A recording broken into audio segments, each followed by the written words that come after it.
You've discovered the Techno Progressive Hub. Join us to fight for a high-tech and radically democratic future.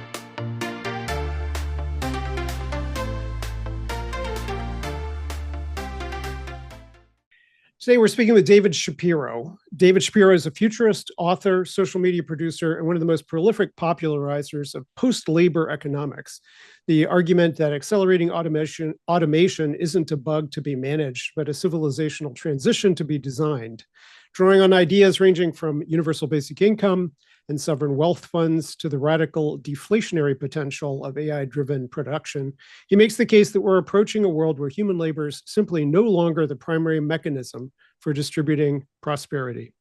And the urgent question, in his view, isn't whether that world is coming, but whether democratic institutions or oligarchic ones will control the abundance that it creates. Welcome, David.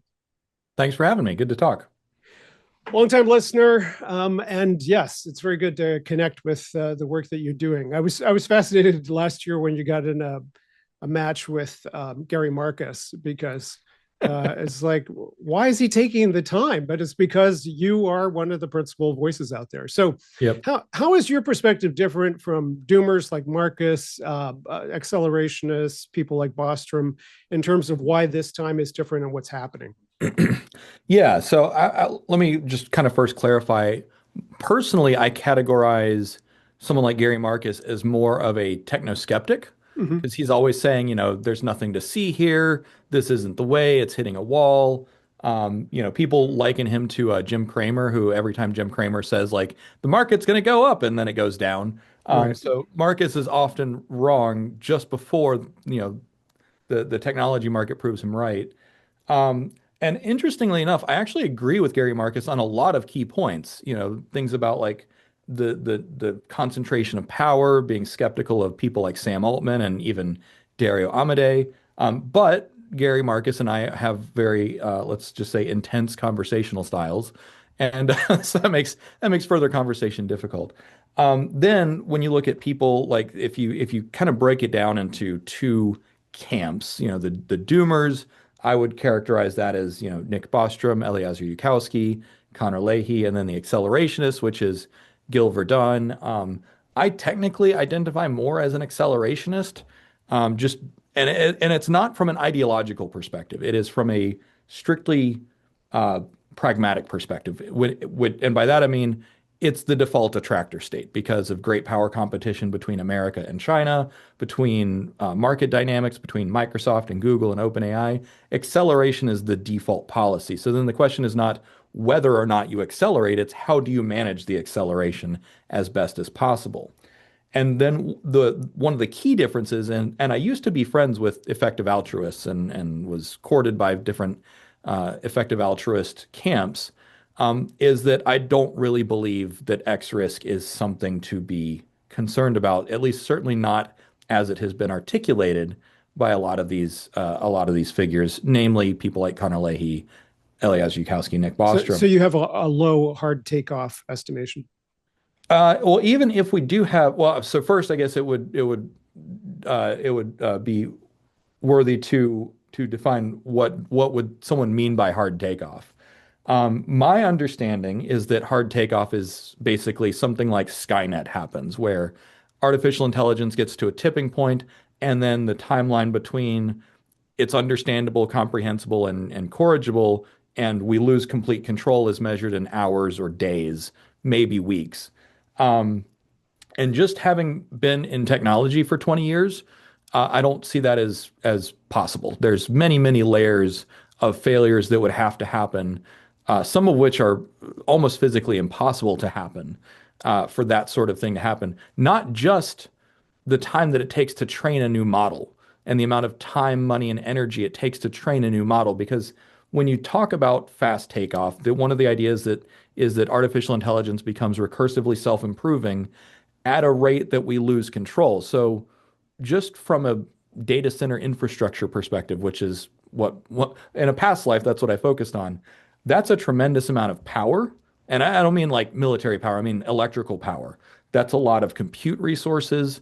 That's a lot of layers of security, all of which have to fail simultaneously, and no one notices it. And believe me, if you have servers that suddenly can start consuming, they go from 200 watts idling to 1,000 watts, and that's a very light server.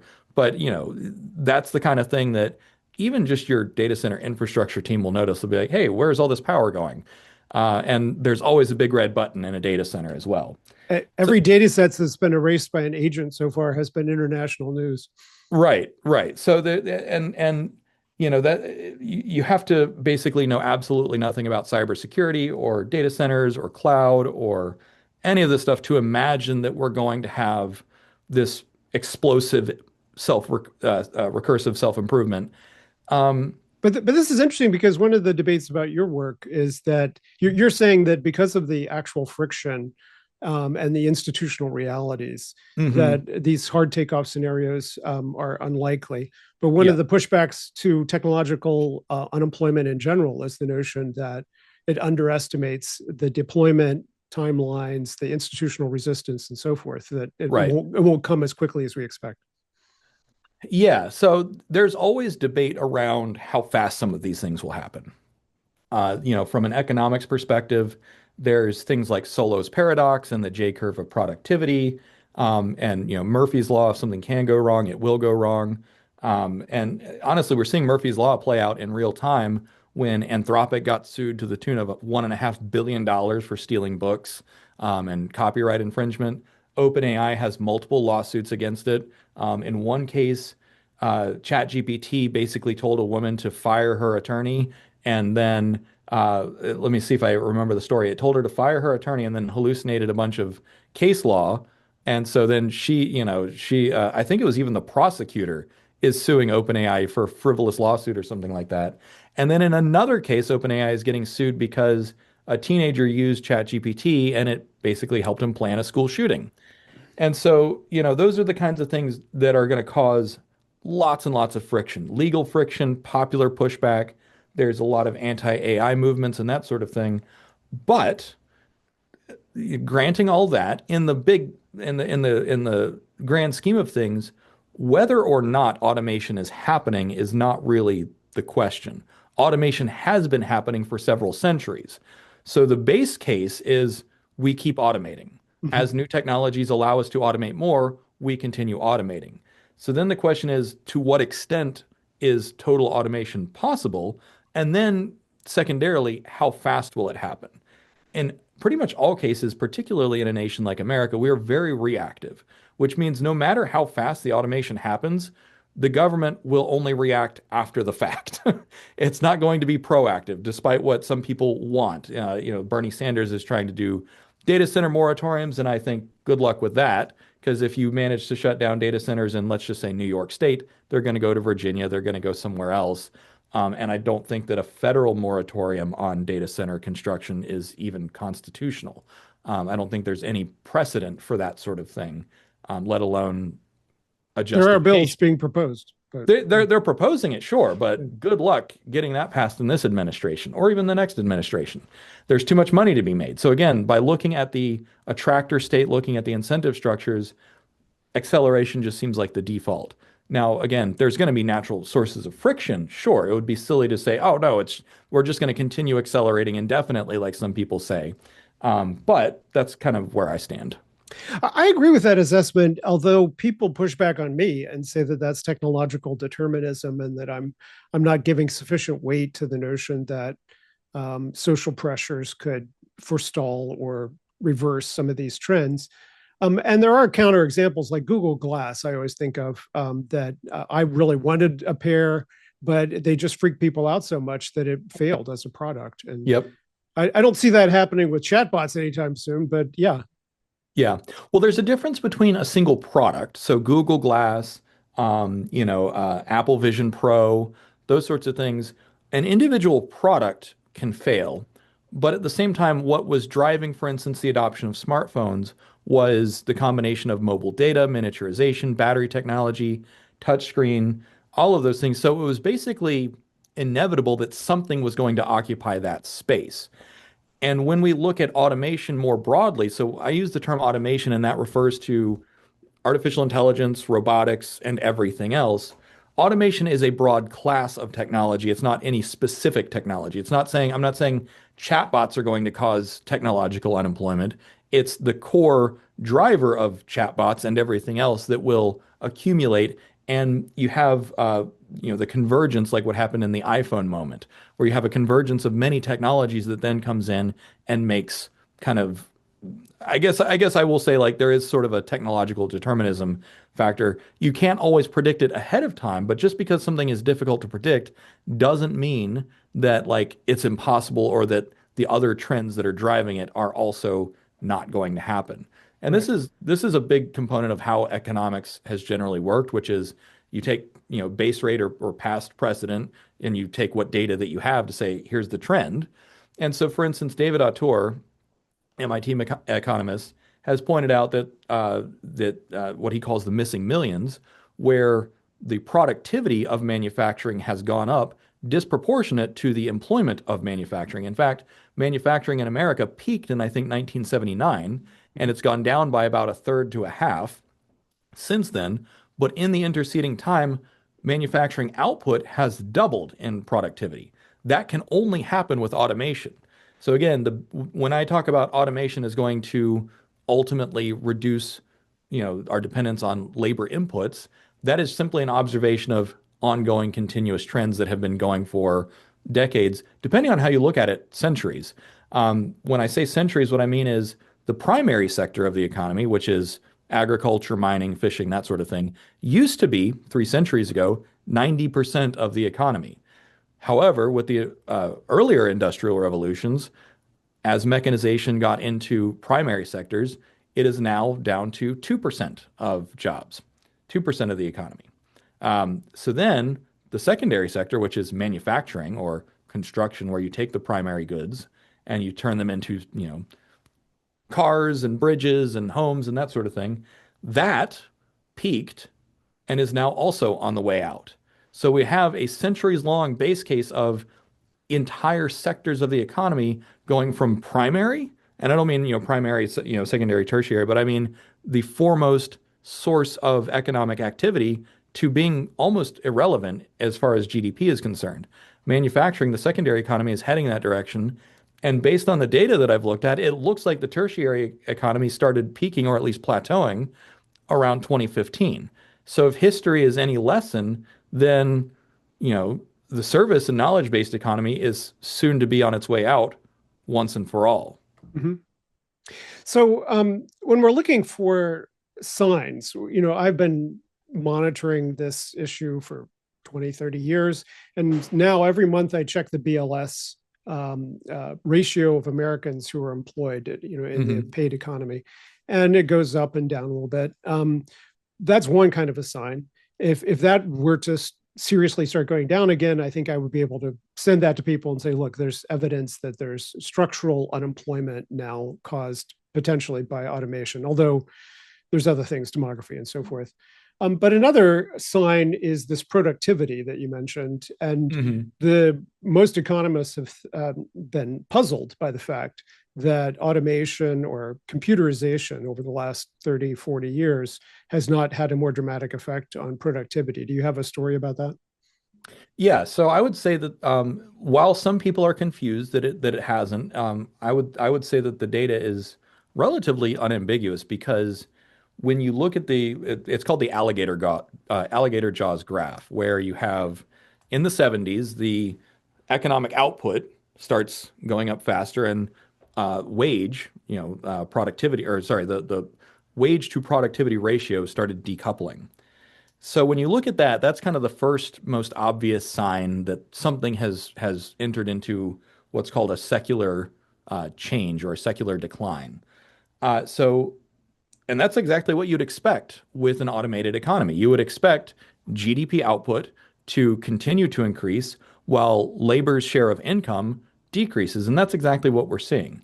So labor's share of income is a little bit more obscure, so most people will not have seen that unless they've been deep into the weeds. Historically, labor share of, Brynjolfsson made that great decoupling yes, a correct. key part of the argument. Yeah. Yep, yep. So when you look at it a little bit more granularly, not just the decoupling of productivity from from wages. When you look at labor's share of income, which is basically what percentage of all income is going to labor versus B2B or government income, it has declined, and it has declined more in advanced economies. As of right now, it's sitting around 50% in America. I don't remember. I don't know what the most recent number is off the top of my head. And that might sound like not bad, but consider that historically, labor's share of income was so stable, it was almost considered an unspoken law of economics that it would always sit around 60 to 66% of income. So we're at substantially below that, and it is falling globally. So that is macro, that is at the largest possible scale, that is macro evidence that something is happening, that there is this grand decoupling between the necessity of human labor inputs from economic output. And this has been going since about 1953, the post-war boom when automation and mechanization really took off in earnest. Now, you can make the case, and I often do make the case, that automation started actually around the printing press before even the first industrial revolution, because the printing press was several hundred times more efficient at printing books than human scribes. So that was really kind of the first mass automation technology that we had, and it reshaped Europe. It drove the Enlightenment. It drove the French Revolution. It And it drove was product. information technology. It Yeah, it was, was it yeah. was it was the very first modern information technology as well. And Yeah. artificial intelligence is just another information technology, but information technologies can reshape nations and entire continents as well. Mhm. So, one of the big debates on the left, certainly, about universal basic income. You advocate for universal basic income. We do too. But one of the big debates is, well, what kind of social services do we need to maintain in society that can't be simply privatized and rely on everybody's UBI? So we need hospitals and schools and roads and things like that. So some people talk about universal basic income and universal basic services, and Mhm. how we kind of gradually introduce a UBI while maintaining a lot of the social infrastructure. Is that part of your perspective as well, or do you think you have a more privatized idea of what you want to do?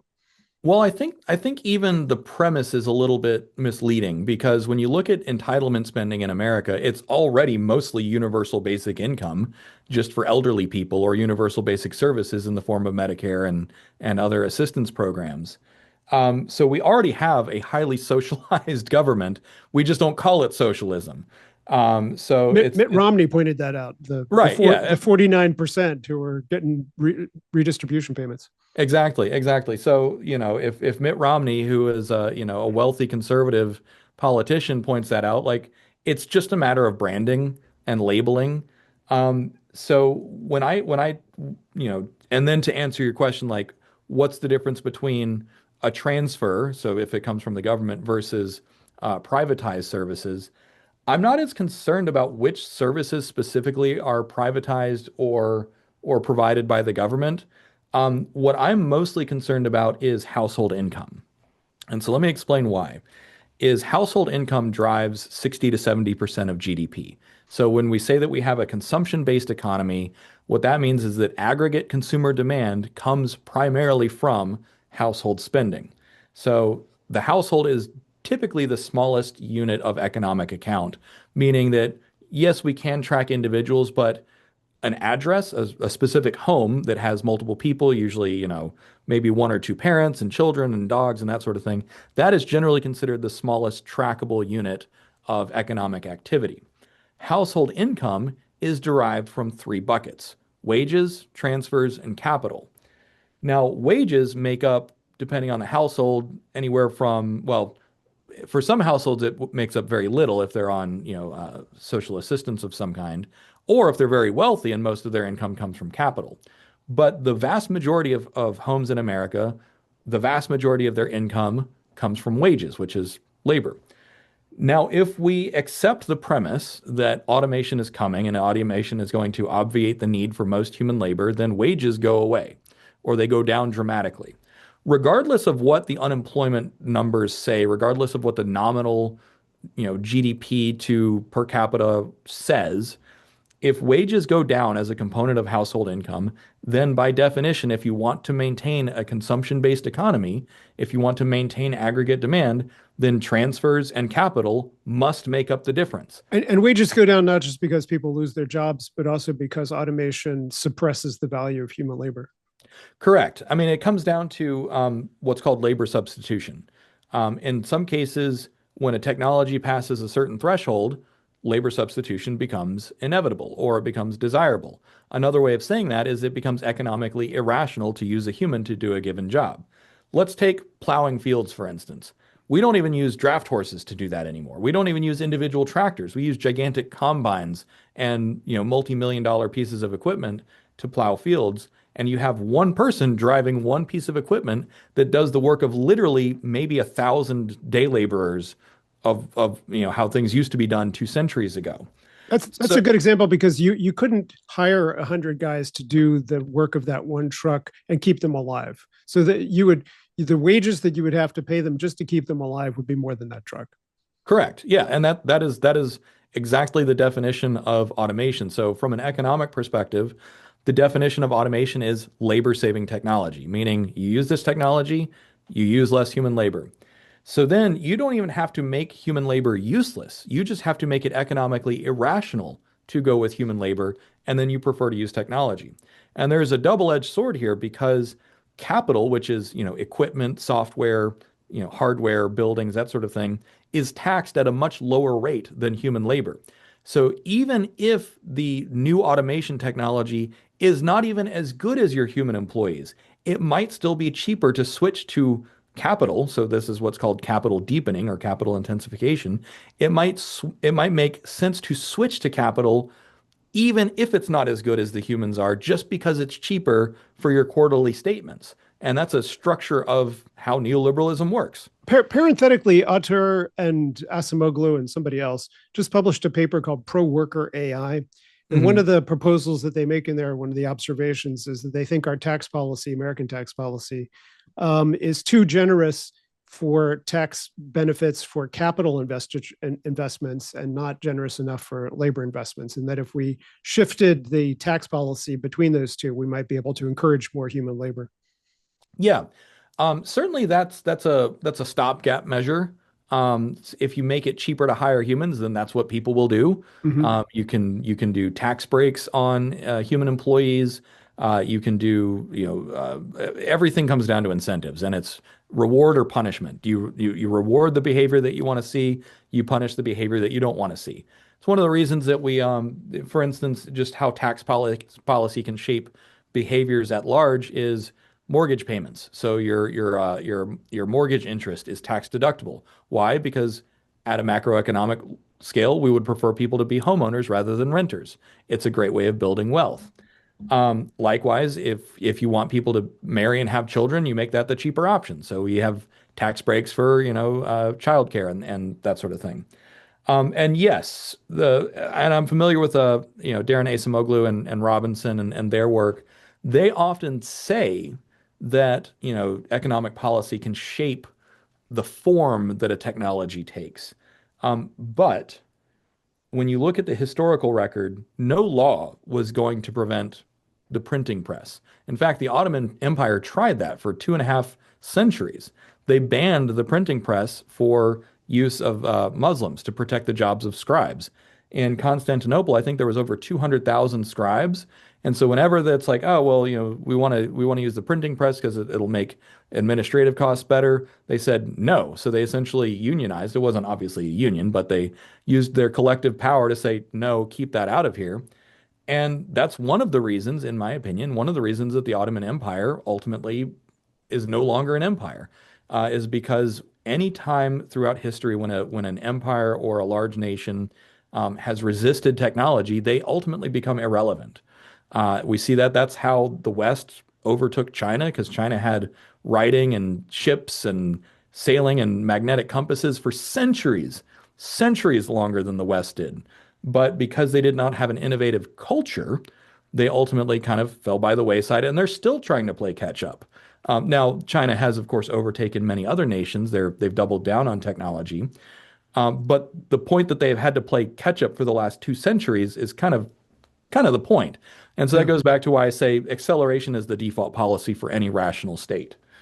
So in your perspective, there's this income from wages, there's the income from transfers, and the income from capital. And capital's like your stock portfolio.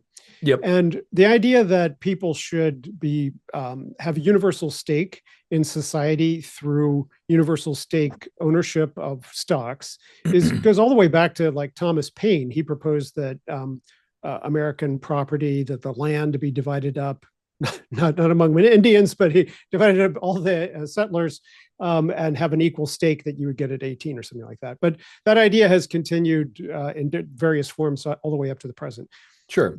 You're proposing this, and I'm a huge fan of this idea because, like Norway, 2/3 of their GDP is owned by a sovereign wealth fund, and they're one of the best welfare states in the world, and they kind of backstop it with very careful fiscal management of their sovereign wealth fund.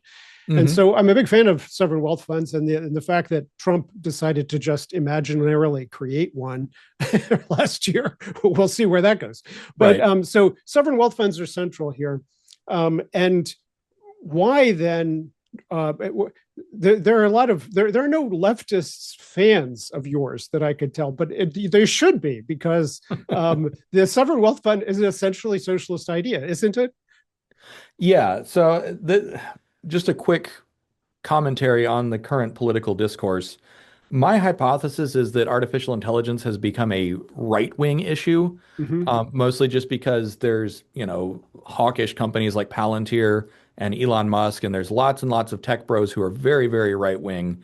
And then, of course, the Trump administration is, very far right by any reasonable definition, and they're also pro-technology. So my personal view is that a component of the anti-AI and anti, sovereign wealth fund is mostly reactionary.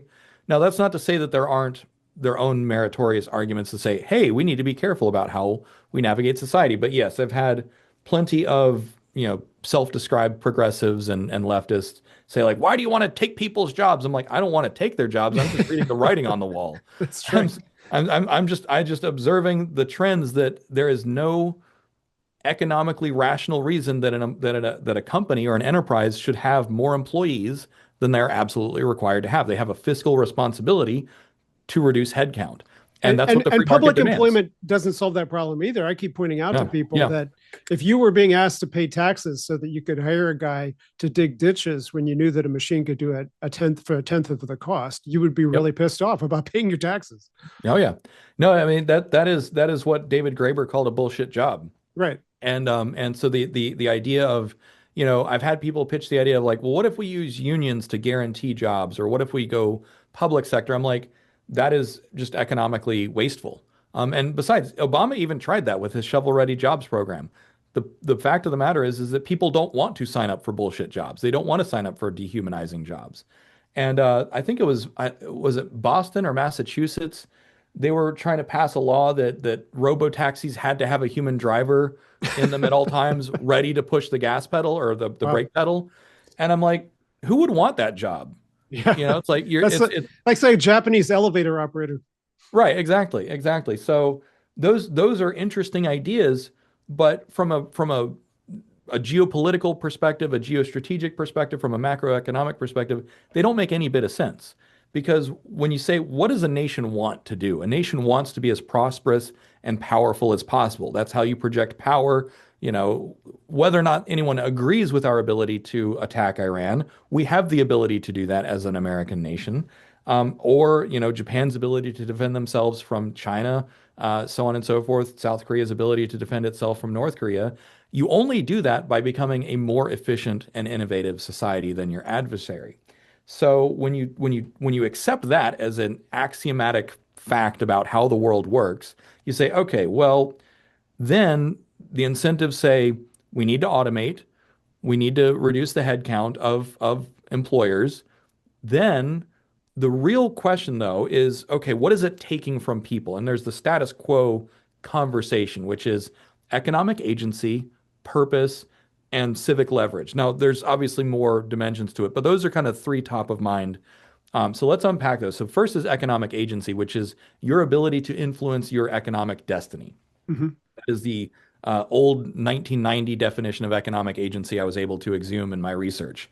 So people have economic agency by virtue of the fact that we live in a society with a free labor market, meaning you can quit one job and go to another if you get a better offer. It's not like the Soviet Union where it's like, no, you do this job at this pay grade until you die. It's, you know what? I'm done with this job. They offered me twice the money over there. I'm going to go take that job. That is an example of economic agency. Property rights are another example of economic agency. So then you say, okay, well, if people lose their jobs, they lose economic agency, which is why we need to replace that. And universal basic income does provide some agency in the fact that it's money to spend. However, the biggest problem with UBI is that you have no control over how much that happens to be. If the government goes through another shutdown because Congress can't decide whether or not they want to end daylight savings time, I wish I was kidding, but a couple of years ago, Congress almost shut down the government, and one of the sticking points was whether or not to end daylight savings time. Then your UBI payments get shut off if the government shuts down.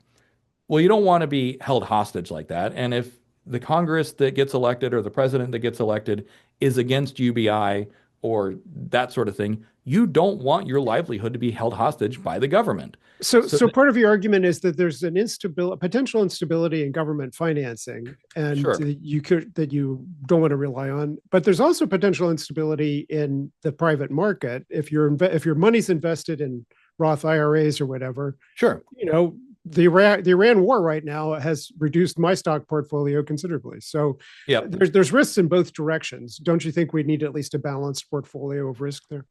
Oh yeah, absolutely. I mean, and that's why I break it down the portfolio into transfers and capital.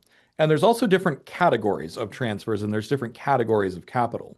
So, for instance, a sovereign wealth fund like Alaska's Permanent Fund or Norway's pension fund, New Mexico also has a land value fund.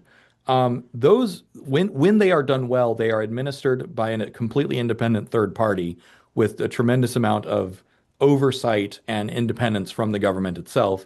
To my knowledge, the Alaska Permanent Fund or neither the Alaska Permanent Fund nor the New Mexico Fund, excuse me, has had any lapses in their disbursements or the services that they fund. I know that Likewise, Alaska goes up and down depending on the petroleum prices, but sure, sure, yeah, the disbursement can change, but it has been responsibly stewarded by the state or the quasi state regulators that monitor it. So that's one category of capital. Then you have private capital. So there's public capital, and then there's private capital. So private capital is your stocks, your bonds, your real estate, and that sort of thing. But the difference is not necessarily volatility, it's control, it's provenance. If you, let's just imagine, Elon Musk talks about, we should have a universal high income. He has no idea how to build a universal high income. But let's just say literally pie in the sky is what he's talking right. about. Yeah. Right. So, the one of the podcasts that he was on recently, he suggested, a VAT tax, which I think, a VAT tax is probably a good start. You're probably not going to fund an entire UHI with VAT tax. But let's just say you have a UHI and it's the equivalent of $400,000 a year per household. I have run numbers. This is hypothetically possible when you combine the transfer-based income, capital-based income with the technological deflation and demonetization that will probably happen, and we can talk about that and unpack that. But if you end up in that state where you have universal high income and it is entirely coming from just the federal government, not coming from the state government, not coming from your local government, you don't have any shares that you can buy and sell, you have no credible exit or no leverage other than to vote every 4 years, then you're kind of up the creek without a paddle if something goes wrong. So the idea then is you create a portfolio. Exactly to your point, you create a portfolio that you have some control over, some direct control over in terms of, which decentralized autonomous organizations and trust funds and whatever else you buy into, or co-ops or ESOPs and trusts and whatever else. But then you also have a portfolio of government either transfer-based programs, so guaranteed income or negative income tax, as well as other transfer programs like a universal basic income coming from multiple levels of government. So then you de-risk your household income by having, somewhere between 9 and a dozen different checks that you get every month or every quarter. That's what I would prefer to see in the long run. And when I talk about, the final form of post-labor economics, that's kind of what I see is where you have three levels of government, some providing transfers, some providing sovereign wealth, and then you have, of course, that's just six categories right there. And then you have numerous categories of private wealth that you're also able and incentivized to accumulate over time. So, in terms of the capital funds, the one idea is like the Norwegian fund, which is managed by technocrats, and it benefits society, but individuals don't have influence over what to do with it. And another is that you take something like that and you divide it up and give individual control to individual retirees, and they can play with it and things like that. But where does the wealth come from? Are you for Bernie has pointed out that if we expropriated billionaires and redistributed it as a UBI, it'd be like $12,000 a year. Wouldn't be enough to support people, but it wouldn't hurt either, So Yeah. are you for billionaire expropriation? Are you for putting petroleum and other natural resources in those funds to fund them? Yeah, so I would say that that certainly, California is attempting a wealth tax and it's causing wealth tax flight. So I'm for it in principle if you can get it to work. My only concern is tax flight. And then the other question is how much do you tax, households over a certain amount. Um, Thomas Piketty and others have done numbers where, a wealth tax of 0.5% to 1 to 2% might be enough to prevent, the astronomical accumulation that we see in some people like Elon Musk. Of course, then that begs the question: is that how you want to run society? Is that an appropriate way to run society? And of course, it's very, very popular to say we're going to tax the billionaires. It's okay. There are, however, dozens and dozens of other sources of tax revenue to either kickstart a transfer cycle, so to fund Right. universal basic income on an annual basis, or to capitalize your wealth funds. And the So billionaires won't be enough anyways. I don't think so. And particularly when you look at America, if you just look at the wealth that billionaires have as a class, it pales in comparison to the wealth that boomers have in total. The That's right. boomers have the vast majority of all wealth. So yeah, Just wealth. parenthetically, one of the things I keep telling people is if you want to know why there's a fertility decline, it's because the structure of society is structurally hard on younger people these Oh yeah. days and much more benefiting the boomers. Oh And yeah. we would, if we decided that every young family would get a family bump adequate to the costs of actually raising kids, that would be a significant transfer from boomers to Gen Z. Yeah.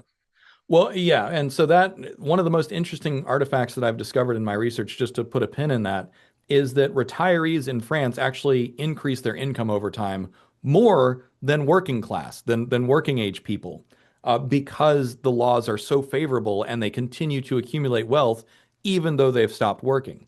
There's a bunch of reasons for this. Some of it is voting, some of it is political, some of it is just the fact that people are living longer. When Social Security was first implemented 70, 80 years ago, most people did not live past 65. It was, I think, less than 2% of the population. Now, the life expectancy of America, France, Japan is into the 80s. Sometimes in some places it's close to 90. So people are just living longer. And at the same time, the social paradigm, and when I say social paradigm, I don't mean like cultural values, I mean the social policy has basically said, okay, you people in your 30s, your 20s, 30s, and 40s, you're going to work the hardest. You're also going to produce children, and you're going to support an aging population. Good luck. And And it's like, potentially your parents at the same time. right, right. So yeah, no wonder people are checking out. And this is when we have discovered the trend shows that as nations become wealthier, fertility goes down. But I wonder, that is one of the most universal laws of demographics is the wealthier a nation becomes, measured in, per capita GDP, is directly and inversely correlated to fertility in literally every single nation except Israel, and that is because of very strong cultural values around fertility. But that's also a very, very tiny exception that kind of proves the rule. Because if cultures as different from Italy, Japan, Germany, Russia, America, literally everyone else, as prosperity goes up, fertility goes down. But the other thing that has changed is that the populations have gotten older. We don't celebrate, the working class family anymore. I don't know if we ever did, but anyways, getting a little off topic, maybe. Well, the point of population is interesting because a very optimistic scenario would be that we're seeing sharp declines in fertility. We're seeing labor shortages of young people in places like Mhm. China. And China is saying, okay, we can deal with that because we're going to automate everything. And Right. yeah, and even at the same time, they have high youth unemployment. They're saying we're going to automate everything in anticipation of the fact that they're going to have this problem. So that's a very optimistic scenario. I'm not sure I buy it. I mean, if the timing's off, there's a problem. Sure. But the deflationary promise is a part of your picture as well, and that's another one. It's like I've heard this from people like Robin Hanson. It's like, well, the prices of everything's going to go down once we start automating everything, and if it only costs a penny to feed you and your family, then you'd only need to make a penny, and you can make that at the local pottery fair. You don't need to have a job anymore, so don't worry about it. Yep. Yeah, so there's two dimensions here, and first we need to address the fact that many people don't even address the deflationary angle at all. It's like, well, if we want to have universal high income, then you need to, give everyone $400,000. But what you're really talking about is purchasing power. You want the equivalent of today's $400,000 per home in purchasing power. But so first is the deflationary aspect of technology, that is literally why we do technology, is because it lowers the cost of goods and services. That is why we mechanized agriculture, is because, hey, if you need to feed a nation of 300 million, the best way to do that is by automating away as much of the labor as possible to lower the costs. Same thing for electricity and energy. That's why we've won as energy demand has increased. We started doing fracking and tar sands and that sort of thing. But as we're trying to decarbonize, we're going for solar. We're going for trying the gold standard would be get to fusion, which technically solar is fusion. It's just further away. But so solar fusion, nuclear reactors, that sort of thing, is to lower costs. So And deflation is also related to the lump of labor problem because if things get really, really cheap, people might start using a lot more of them. well, that's Javon's paradox. So Javon's paradox, that's what it Yeah, was. Javon's paradox says that the cheaper a resource gets, the more likely you are to use it. And we're seeing that with artificial intelligence. When I first got into AI, GPT, 3 was like $10 for 1,000 tokens, and now it's literally 10 million times cheaper, and we use more of it. There are people that use 1 billion tokens a week of AI. I have no idea what they're doing with that much AI, but they're spending. Some people are spending $20,000 a week on AI tokens. Um, so anyways, but that also goes to the point that as you automate more, you lower costs. And to your point specifically, the cost of some goods and services is collapsing. The cost of legal services could go down dramatically. The cost of Mhm. some medical services could go down dramatically. Because you say, what's the labor component of hiring lawyers? Lawyers are very expensive, but as we see, OpenAI is getting sued because their legal chatbot is not good yet. But it would be silly to assume that it's never going to get better than it is today. Likewise, medical, I think healthcare is like what, 22 to 32% of the economy right now. It's insane how And big it it was is. the only part that was growing last year. Yeah, yeah, Healthcare employment. Yeah. yep. So you say, okay, well, if we can use technology to avoid costs, so cost avoidance is one of the things that you can use technology for, which is basically the problem that never materializes, or if it does, it's cheaper. So then the other component is demonetization, which is basically a transaction that never happens in the first place. This is something that like people like Peter Diamandis and others have talked about, which is GDP is actually not going to capture a lot of what AI and robotics does for the economy because it then just becomes an expense that you never have. It becomes a transaction that never appears. So, for instance, if your single AI subscription replaces your doctor, your lawyer, your therapist, your tax accountant, and most of your employees, then that is what's called demonetization. So deflation is part of that. Deflation is an effect, deflation is an effect at the macro scale because the cost of every good and service that you're consuming or that you're providing as a business goes down. but there's also just far fewer transactions. So you combine both of those, and we won't even have necessarily a good way of measuring what's happening, except like you said, if it costs a lot less to feed your family or that sort of thing, then people have an effectively higher income. Mhm. Now, there is a limitation here, and I boil it down to physics. So you can't argue with physics, although there is a really interesting exception, which is uh, transmission rate of information. But physics comes down to time, mass, distance, and energy. If something requires those components, it takes time and energy to grow a forest, it takes time and energy to build a car and move it, those sorts of things. No amount of intelligence is really going to change that. Now, the most interesting exception is that because of the nature of physics, we were able to dramatically increase the bit rate of communication. So think 300 years ago, if you wanted to deliver a letter across the world, it took months and you had to send three or more copies because the ships that they were on could have sunk. So today, however, the bit rate back then was less than a bit per second in terms of total global bandwidth. Mhm. Today, the global bandwidth is I can send you a file, a terabyte file, in an hour anywhere in the world. Probably less than an hour, honestly, with depending on where your internet, how good your internet is. So that is one exception where it's like, okay, physics actually allowed us to completely circumvent all other limitations. If artificial intelligence, and this is an if, this is not something I believe, but it is possible that there are going to be other categories of goods and services. So, in terms of services, communication as a service, that could dramatically reduce costs by many orders of magnitude, not just, by a factor of 10 or 100 or 10,000, but by millions of times. However, when you look at the economic inputs that go into things like your house, your food, your car, a lot of those have fixed costs that are really not going to change that much, at least not until we have something like energy hyperabundance, which happens if we unlock nuclear fusion. If we unlock nuclear fusion, then every now and then I run the numbers of like, what would the economy of Star Trek be? And the GDP of Earth in the Star Trek universe would be measured in the septillions. So at that point, money just becomes irrelevant for most of the things that you want to do. But Mhm. that's an entirely different conversation. If we crack nuclear fusion, then basically all bets are off. When I was in grad school, I was reading a guy named Andre Gortz, who was a French labor theorist, and he was convinced that there was going to be labor automation and widespread technological unemployment. And he was trying to think about it from his French Marxist perspective.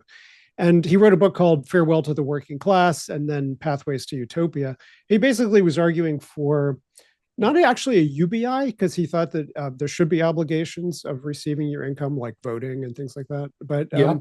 But he was also arguing for the subsidizing of public workshops, where like a Home Depot, a public Home Depot, where people could just go and make stuff and have other people help them make stuff. So kind of a maker vision back in the 80s.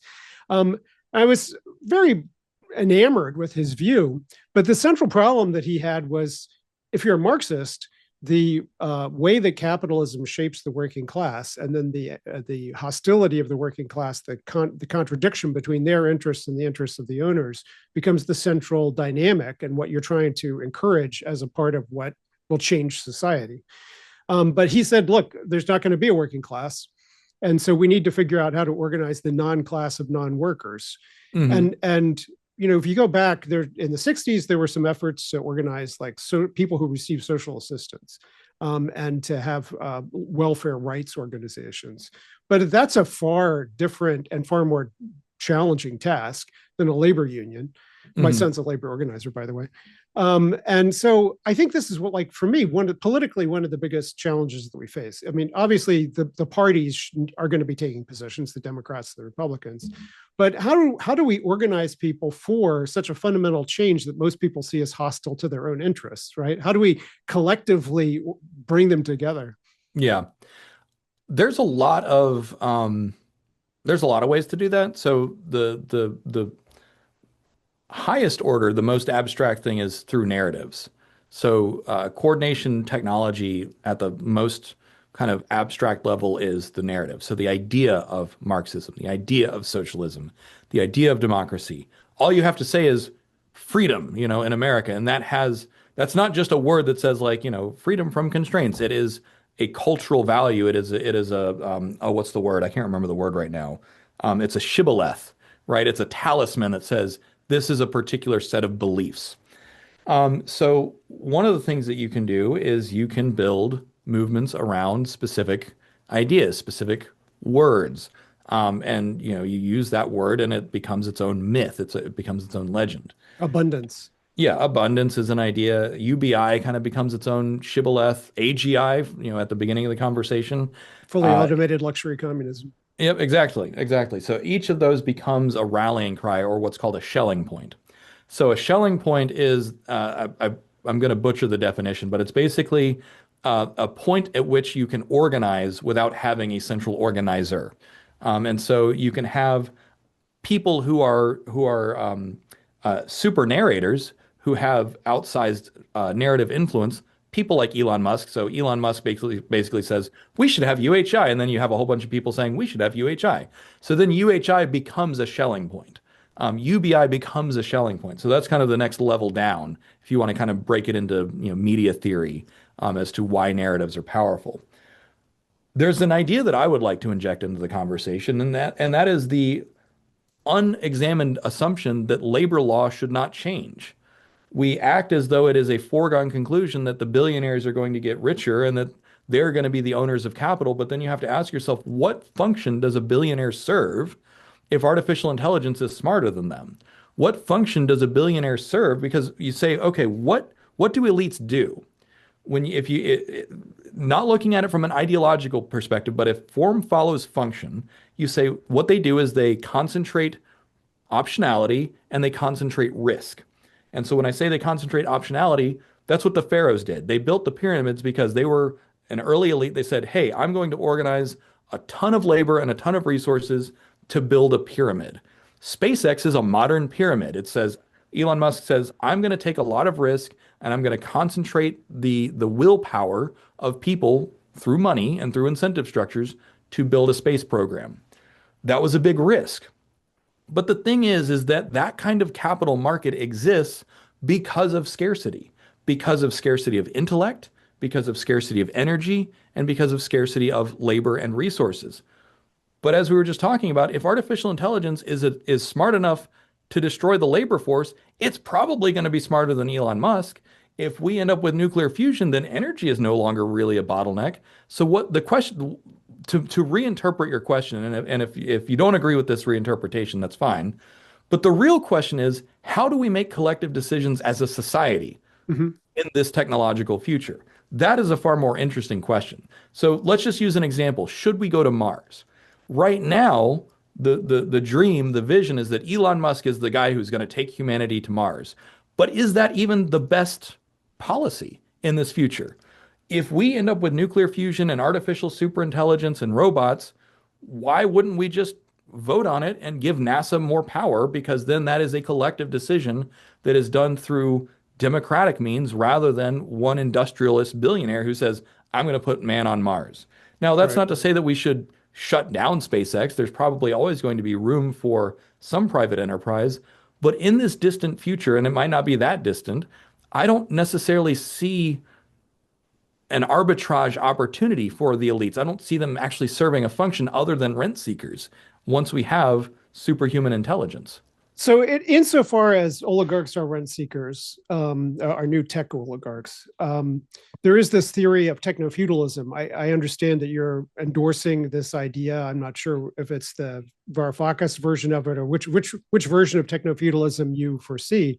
But techno feudalism would argue that we're in a situation where the concentration of wealth and power is so great, and the kinds of decisions like whether to go to Mars or not are going to be done as the personal whims of various great men, as opposed to a collective public Sure. decision, right?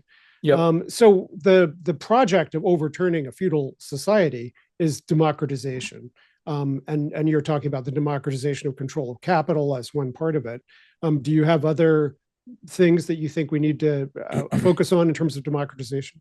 Oh yeah, yeah. This is actually one of the main pillars of my forthcoming book about post-labor economics, and I call it the pyramid of power.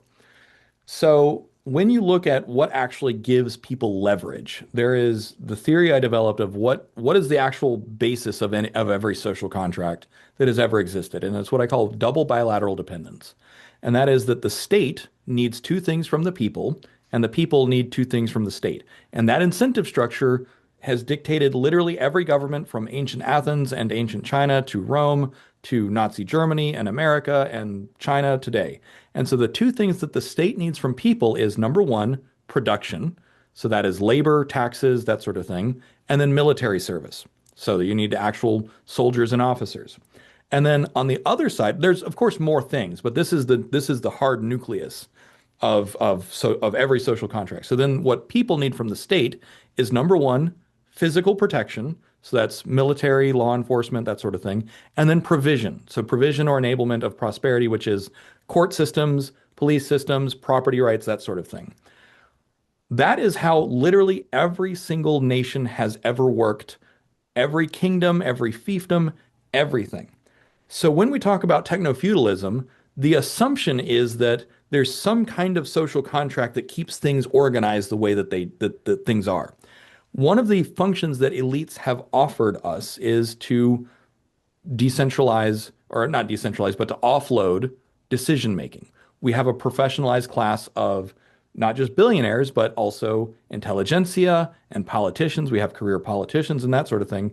So they become more of a managerial class than a ruling class. Although, tomato, tomato, some people still call it a ruling class. They're elites.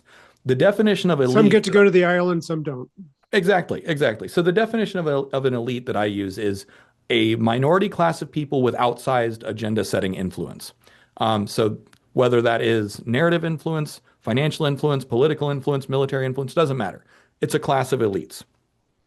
So then when you say, okay, well, double bilateral dependence, automation could break that, meaning that the state no longer needs people for provision or for service.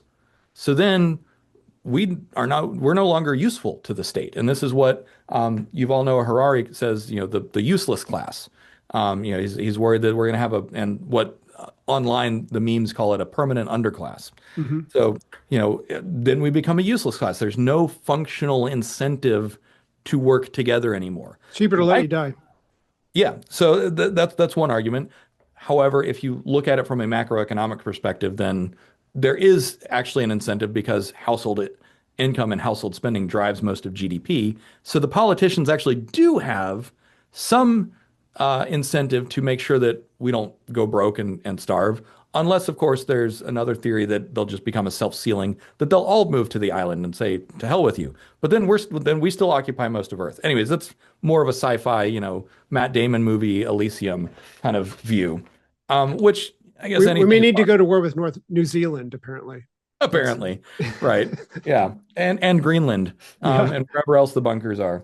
Um, but yeah, so in that was quite a bit of a tangent. But in my book, the pyramid of power looks at, okay, if that breaks, if double bilateral dependence breaks, how do you replace that leverage? How do you replace that incentive structure? And it comes down to one, incentives, and two, what's called credible threats. So you mentioned labor unions earlier. Labor unions serve as a credible threat to shut down production. And even without necessarily having to shut down production, labor unions can do what's called coercive extraction of concessions. This is what collective bargaining has always been. And Well, to collective be bargaining. fair, that's what the employers are already doing. But yeah, go ahead. Right, yeah. So coercive extraction of concessions. By the way, this is very, very old. The plebeians left Rome 2,000 years ago and they said, you're going to give us rights or we're not going to protect you. And so the patricians are like, okay, we're going to give you a tribune now. And the tribune has veto power. So that's one of the earliest examples, at least in the West, of collective bargaining and credible threats. And so everything comes down to credible threats. So then the question becomes, okay, well, if human labor becomes irrelevant, then you can't withhold it, you can't shut down the ports, you can't shut down the data centers because why? It's all run by AI and robots in the future anyways.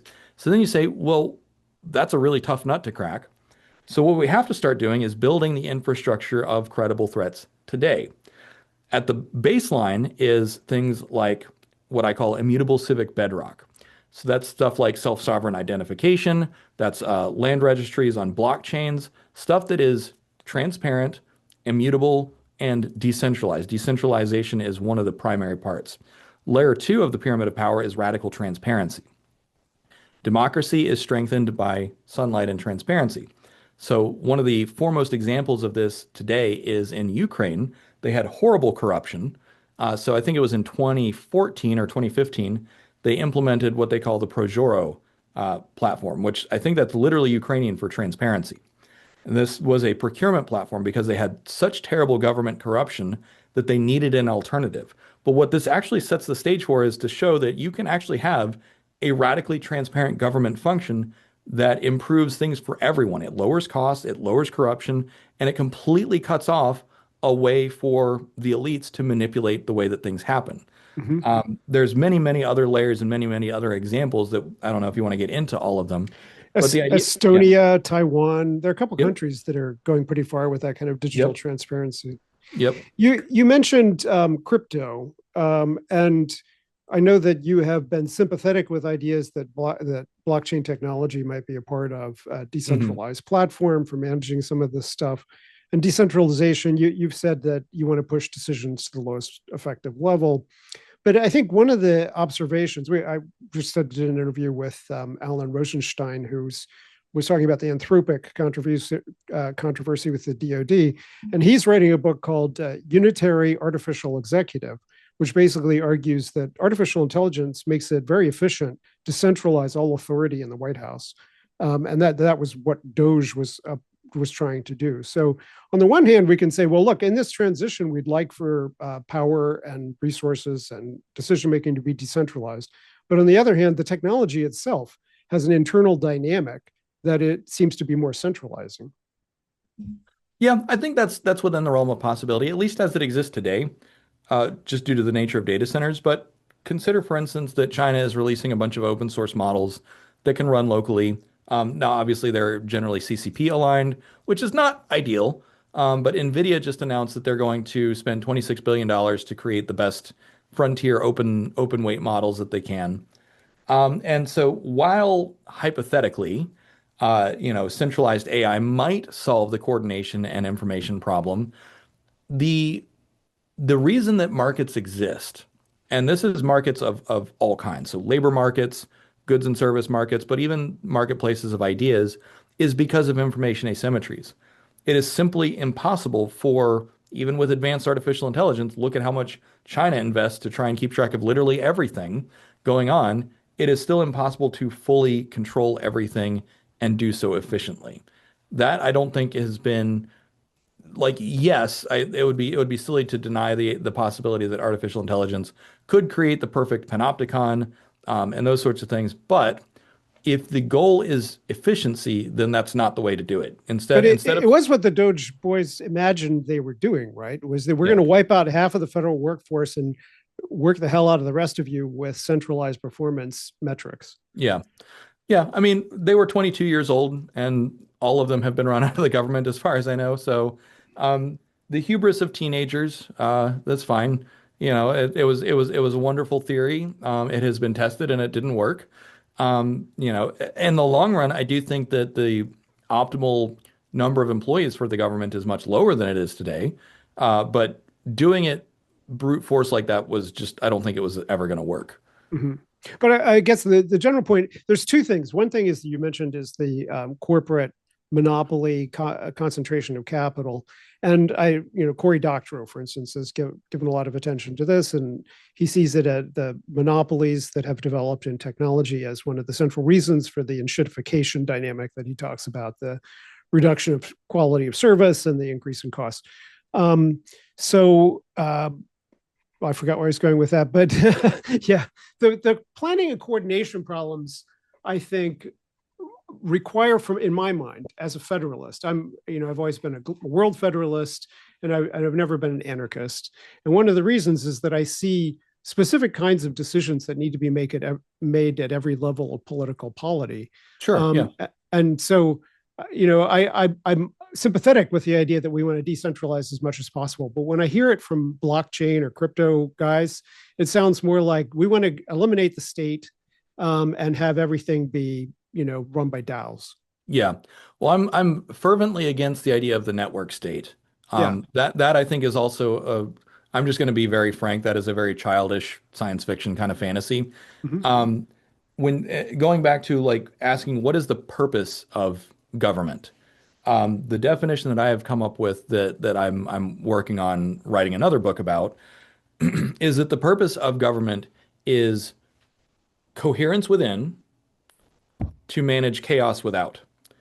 That is why every polity of every size and shape has ever existed, from nomadic tribes, was you have internal social norms and rules so that you have coherence, whether it's you have a war chief or a tribal elder or a shaman, all the way up to feudal lords where there's, you pay fealty to your liege lord and you pledge service and you work the land so that you could, protect yourself from raiding neighbors, to the way that the Vikings organized their society, to the way that early Christendom organized itself.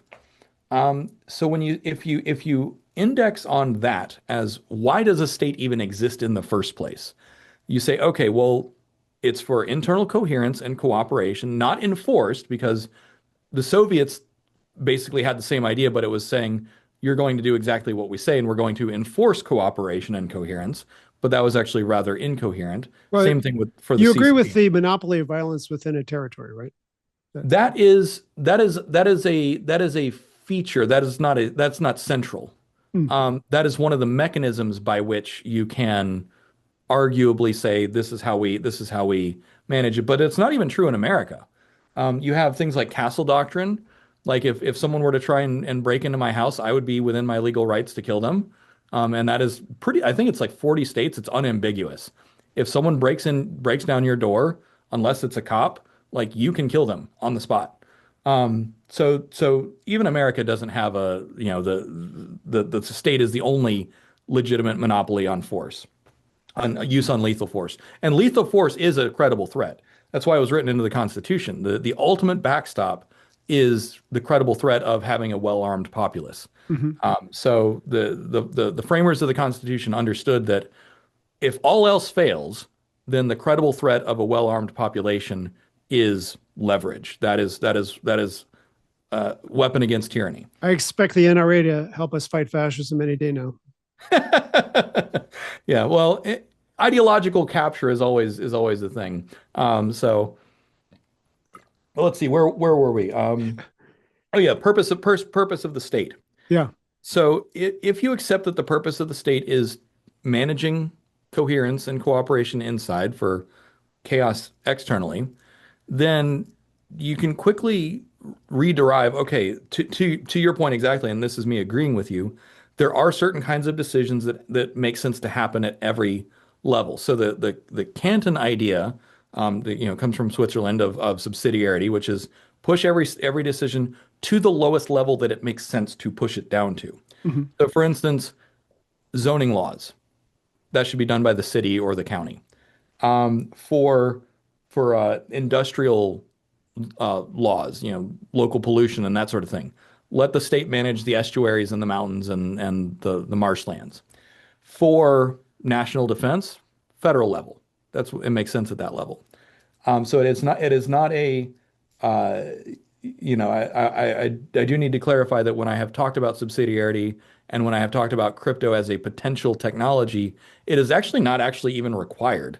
And most crypto people that I interact with are complete grifters. So I am not a fan of crypto as it has been implemented. Um, but it proves a point. So here's a couple of examples where crypto could help but isn't necessary. India has their open payment system called UPI, and it does not use crypto. It does not use blockchain at all, except to record transactions. But it is not fundamentally a Bitcoin-like payment system. It simply uses blockchain for the ledger in the background. Brazil has a similar system called Pix, and I don't think it uses blockchain at all. Is this related to your assetization of the capital? Yeah, so that was what you're referring to. So for the audience's sake, um, my earlier work around this, I ha had focused on, what some people call tokenomics, but basically where you commoditize more things. That was a more let's just say more naive version of what I've come to, where basically you create more options. So this goes back to the idea of optionality. You create more options or on-ramps for private wealth. I don't care how you do it. That was just one possible way that you can create more on-ramps. I Mm. have since focused on things like ESOP, so employee stock option plans. Hmm. Uh, Britain has EOTs, so that's employee ownership trusts. So rather than reinvent the wheel, I just started looking, how are other people solving this problem of ensuring that there are more options for ordinary people to take an ownership stake in the economy? Well, on just back to the question of the purpose of the state, one of the debates on the left about ESOPs was that, okay, we were for the idea of state supported cooperativization of the economy. Whenever workers want to cooperatively own something, they should be supported in that, and there should be legal structures for it and so forth. But it Yep. turns out that the only companies that ever want to sell to their workers are the ones that are failing anyway. And so Mm, we used to call that lemon socialism. Should the workers own Chevrolet if Chevrolet is going to go out of business, things like that. yeah. Um, So and that's not actually true, though. In many successful companies in Britain are transitioning to EOTs, and they've created tax incentives to do so. So, for instance, if the owner is aging out or they want to exit, there's a incentive structure for them to transition from private owned to EOT. And I think something like almost 20% of full-time workers are in some kind of ESOP in America. So like yes, you can always find an example that says that like, oh, it doesn't work, but um, in aggregate, the idea of employee ownership or collective ownership of businesses, it works better than I thought, certainly when I started doing the research. whenever my leftist friends say, if they had worker ownership, you wouldn't have these automation unemployment things because the workers would stick together and keep everybody employed. And it's like, would they though? Because Yeah. if a worker-owned firm is competing, this is the other problem with market socialism is that there's some collective goods like income security or employment security that can't really be guaranteed by a completely decentralized market socialism with cooperatives because every cooperative is going to be looking at the one next to them and saying, oh, well, they're selling for half as much as we are because they're using this automation. So we need to automate too. Yeah. I mean, as an entity, every organization is still going to behave like every other organization, which is, you have to compete on costs, you have to compete on the margin. And so this goes actually back to this idea goes back to Coase.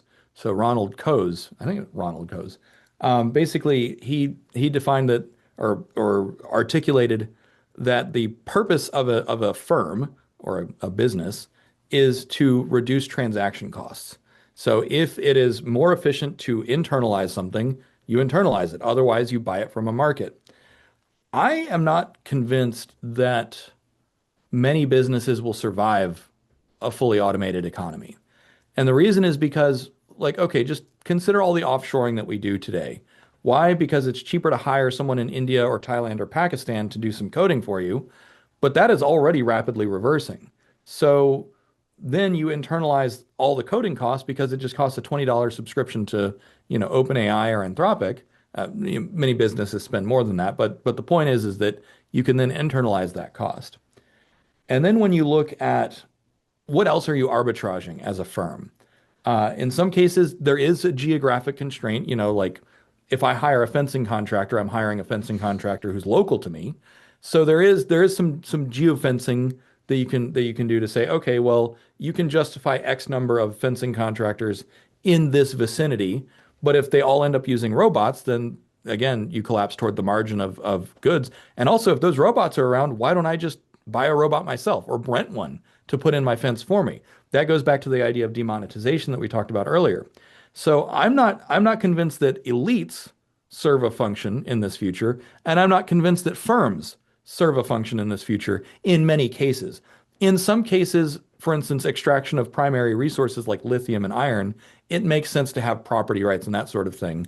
But like once you have abundant intelligence and abundant energy and abundant humanoid robots, there's a lot of markets that just kind of disappear. Now, of course, there will probably be new markets, namely for robots and robot parts and smarter robot programs that you can download and that sort of thing. But in many cases, I would expect business models to completely implode, just in the same way that Barnes and Noble, or sorry, that Borders imploded because of Amazon. I think that we should expect to see that sort of thing in the future as well. I just left a 20-year career as a university administrator to do this full time. And I feel like the opening scene of Pirates of the Caribbean, where Jack Sparrow walks off the sinking boat right onto the pier. Yep, Higher education is in such deep doo doo, as everybody is really, but higher education's not going to survive in its current form. But I sure. think one of the interesting things there is institutional inertia means that it may not be that the institutions themselves change; they may just collapse and be Yep, replaced by something yep. else. In many cases, I think that'll be the case. Some in some cases there is prestige inertia. Like I suspect that Harvard is going to stick around, state universities are going to stick around.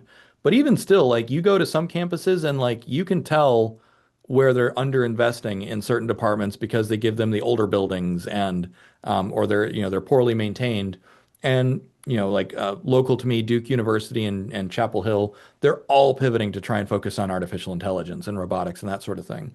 And that's where the money is going. Why? Because that's what attracts the students, and that's what attracts the faculty and the donors and everything else.